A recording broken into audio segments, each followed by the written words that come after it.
الحمدللہ والصلاۃ والسلام علی رسول اللہ اما بعد۔ رمضان المبارک کا مہینہ بڑا ایک عظیم اور بابرکت مہینہ ہے۔ اس مہینے کے بہت سارے فضائل اور برکات قرآن و حدیث کے اندر بیان ہوئی ہیں۔ اللہ تبارک و تعالیٰ قرآن مجید میں فرماتا ہے شہر رمضان الذی انزل فیہ القرآن،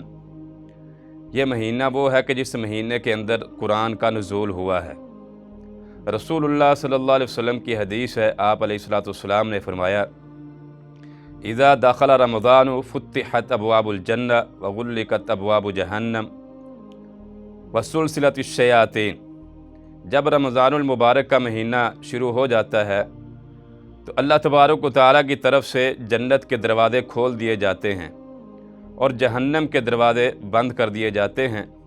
اور شیاطین کو جکڑ دیا جاتا ہے۔ یہ مہینہ اس قدر عظیم اور بابرکت مہینہ ہے کہ اس مہینے کے اندر اگر کوئی آدمی عمرہ کرتا ہے تو اسے اللہ تبارک و تعالیٰ کی طرف سے ایک حج کا ثواب ادا کیا جاتا ہے۔ اس مہینے کے بہت سارے مسنون اعمال ہیں، ان اعمال میں سے ایک مسنون عمل روزہ ہے۔ روزے کے بہت سارے فضائل اور بہت ساری برکات احادیث کے اندر موجود ہیں۔ رسول اللہ صلی اللہ علیہ وسلم کا فرمان ہے من صام رمضان ایمانا و احتسابا غفر له ما تقدم من ذنبی، جو شخص ایمان کے ساتھ اور ثواب کی نیت سے روزے رکھ لے تو اللہ تبارک و تعالی اس کے جو گزشتہ گناہ ہیں وہ سارے معاف فرما دیتا ہے۔ یعنی ایک آدمی اگر رمضان المبارک کے روزے رکھ لیتا ہے تو اس کے جو صغیرہ گناہ ہیں وہ معاف کر دیے جاتے ہیں۔ رسول اللہ صلی اللہ علیہ وسلم کی حدیث، آپ نے فرمایا کہ اللہ تبارک و تعالیٰ فرماتا ہے الصوم لی وانا اجزی بہ، یہ روزہ میرے لیے ہے اور میں ہی اس کی جزا دوں گا۔ اس حدیث کا معنی محدثین نے ایک بیان کیا ہے اور بہت سارے محدثین نے اسے ذکر کیا ہے کہ اس حدیث کا ایک معنی یہ بھی ہے کہ قیامت کے دن جب اللہ تبارک و تعالیٰ لوگوں کے درمیان فیصلے کرے گا اور وہاں پر عدل قائم ہوگا، ظالم اور مظلوم کے درمیان اللہ تبارک و تعالیٰ عدل کو قائم کرے گا، تو وہاں پر جو ظالم ہوگا اس کی نیکیاں مظلوم کو دے دی جائیں گی، اور اگر نیکیاں بھی ختم ہو جائیں گی تو پھر جو مظلوم ہوگا اس کے جو گناہ ہوں گے وہ ظالم کے اوپر ڈال دیے جائیں گے۔ تو اس دن جو عدل قائم ہوگا وہ نیکیوں کے ساتھ اور گناہوں کے ساتھ ہوگا۔ محدثین نے اس حدیث کے تحت یہ بات ذکر کی ہے کہ جو شخص رمضان المبارک کے روزے رکھے گا، اس نے اگر کسی کے اوپر ظلم کیا ہوگا تو اللہ تبارک و تعالیٰ اس بندے کی نیکیاں مظلوم کو دے دے گا، لیکن جب روزے کی باری آئے گی تو اس کا روزہ اللہ تبارک و تعالیٰ اس مظلوم کو نہیں دے گا۔ اللہ تبارک و تعالیٰ فرماتا ہے کہ الصوم لی وانا اجزی بہ، یہ روزہ میرے لیے ہے، اس کی جزا میں نے ہی دینی ہے۔ اس کا معنی یہ کہ یہ روزہ کسی اور کو نہیں دیا جائے گا، اللہ تبارک و تعالیٰ اس مظلوم کو اپنی طرف سے بدلہ دے کر کے اس کو خوش کر دے گا۔ لیکن یہ شخص جس نے کسی پر ظلم کیا ہوگا، اللہ تبارک و تعالیٰ اس کے روزے کو محفوظ رکھے گا اور اس کے روزے کا اجر اسے ہی عطا کرے گا۔ رسول اللہ صلی اللہ علیہ وسلم کی حدیث ہے، آپ علیہ السلام فرمایا کہ اللہ تبارک و تعالیٰ کو ایک روزے دار کے جو منہ کی بو ہے وہ بڑی پسند ہے۔ ایک روزہ دار جب وہ روزہ رکھتا ہے اور اس کے منہ سے ایک بو سی محسوس ہوتی ہے جو ایک معدے سے نکلتی ہے تو اللہ تبارک و تعالیٰ کو وہ جو بو ہے بڑی پسند ہے۔ بعض احادیث کے الفاظ ہیں کہ اللہ تبارک و تعالیٰ کا وہ بو کستوری کی خوشبو سے بھی زیادہ پسند ہے۔ ایک حدیث کے اندر یہ بھی موجود ہے کہ قیامت کے دن اللہ تبارک و تعالیٰ کو یہ بو بڑی پسند ہوگی، اور محدثین نے اس کے تحت یہ ذکر کیا ہے کہ قیامت کے دن جو روزہ دار ہوگا اس کے منہ سے جو بو نکلے گی وہ بڑی دور تک جو ہے وہ جائے گی اور بڑی دور تک لوگوں کو پتہ چلے گا کہ یہ فلاں شخص جو ہے یہ روزہ دار ہے۔ یہ روزے کے فضائل اور اس کی برکات ہیں۔ رسول اللہ صلی اللہ علیہ وسلم کی حدیث ہے، آپ علیہ الصلوۃ والسلام نے فرمایا کہ للصائم فرحتان، ایک روزہ دار کے لیے اللہ تبارک و تعالیٰ نے دو خوشیاں رکھی ہیں۔ ایک خوشی اس دنیا کے اندر ہے اور ایک خوشی قیامت کے دن ہوگی۔ دنیا کے اندر جو خوشی ہے اس کی وضاحت بھی رسول اللہ صلی اللہ علیہ وسلم نے فرما دی۔ آپ نے فرمایا کہ ایک خوشی اس دنیا کے اندر اسے افطاری کے وقت پر جو ہے وہ ملتی ہے۔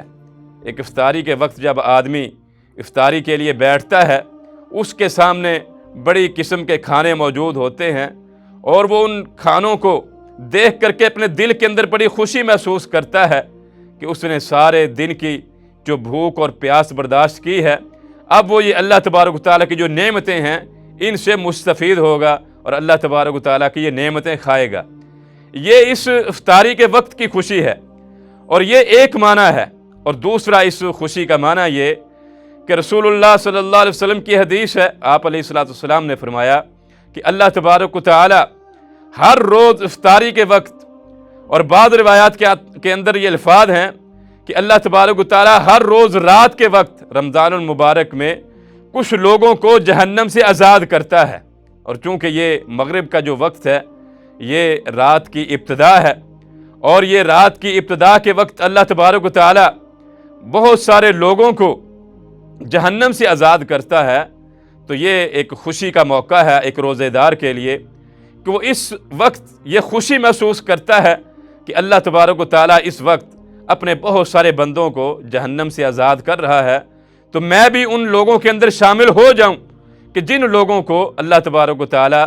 جہنم سے آزاد فرما دے۔ اور اسی طرح دوسری جو خوشی اس بندے کو حاصل ہوگی وہ قیامت کے دن خوشی حاصل ہوگی کہ جب یہ بندہ اللہ تبارک و تعالیٰ سے ملاقات کرے گا تو اس وقت اسے بڑی خوشی محسوس ہوگی۔ ایک حدیث کے الفاظ ہیں کہ جب بندہ اللہ تبارک و تعالیٰ سے قیامت کے دن ملے گا تو اس وقت اپنے روزے کو دیکھ کر اسے بڑی خوشی محسوس ہوگی۔ اسے یہ خوشی ہوگی کہ اللہ تبارک و تعالیٰ نے مجھے اس روزے کا اس قدر زیادہ اجر اور ثواب عطا کیا ہے۔ یعنی وہ اپنے روزے کا جو اجر اور ثواب ہوگا اس روزے کے اجر اور ثواب کو دیکھ کر خوشی محسوس کرے گا۔ تو اللہ تبارک و تعالیٰ نے اور اللہ کے پیارے پیغمبر علیہ السلام نے اس روزے کی بڑی فضیلت اور بڑی اس کی برکات بیان کی ہیں۔ رسول اللہ صلی اللہ علیہ وسلم کی حدیث ہے، آپ نے فرمایا کہ قیامت کے دن یہ روزے دار آدمی اس آدمی کی سفارش کرنے کے لیے روزہ جو ہے وہ اللہ کی بارگاہ میں حاضر ہوگا۔ روزہ آئے گا اور اس بندے کی سفارش کرے گا کہ یا اللہ اس آدمی نے